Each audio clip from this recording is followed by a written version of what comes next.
Hey folks, welcome to DIY Metals. Today we're checking out this new little thing that we are adding to our silver stack. This is a 1 troy ounce piece of silver and it is casted into the shape of a piece of Beskar.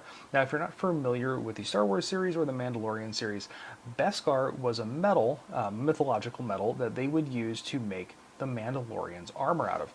And this is the ingots that they would cast out of the remaining metal that was not used in the armor itself.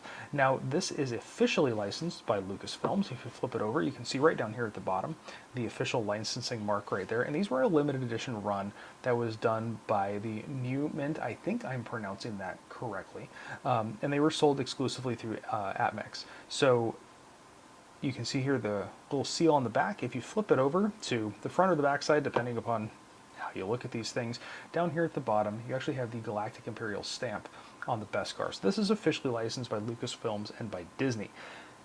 Now you can still pick these up, but you have to pick them up on the aftermarket. They are not selling these new on the site anymore. So if you want to hunt one of these down, you've got to find one either on eBay, but be careful because there are fakes out there. I got this thing off Reddit in the subreddit PMs for sale if you're looking for one of these. Now because these are something of a limited edition run, we're not just going to leave it in this. We're going to zoom out here and I'm going to show you how we're going to protect it. Now the other issue with these is they don't fit in your standard 1 ounce, 1 troy ounce little protector sleeves here. They'll only fit in larger sleeves, but then they kind of bounce around inside. So what we did is we 3D printed these little guys. These are little holders, and I will have a link for these if you do happen to have one of these bars. I will have a link for these little holders. They can be downloaded and printed out, and it's made to fit inside a 5 ounce container. So we're just going to put these around there,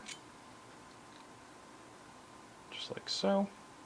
And it is a tight fit. It's not so tight that you're damaging anything, but it is tight enough that it's holding everything nicely in place. That'll fit right in there, and then press our top on. So there we go. We've got our nice little piece of Beskar here. It's nice and protected, and it's going to go in with all of its silver friends on the silver stack right now. But if this kind of stuff, if you enjoy this kind of stuff, if you like seeing new silvers or metal casting, metal recycling, anything involving metals and precious metals, please hit that subscribe button because we always have good stuff like this coming your way. We're going to be some videos real soon that show how to tell the difference between real and fake silver and gold. So you're going to want to stay tuned for that. But if this video, if you enjoyed it, please give it a big thumbs up, hit that subscribe button, and let me know down in the comments what else you'd like to see on the channel. Of course, thanks for watching.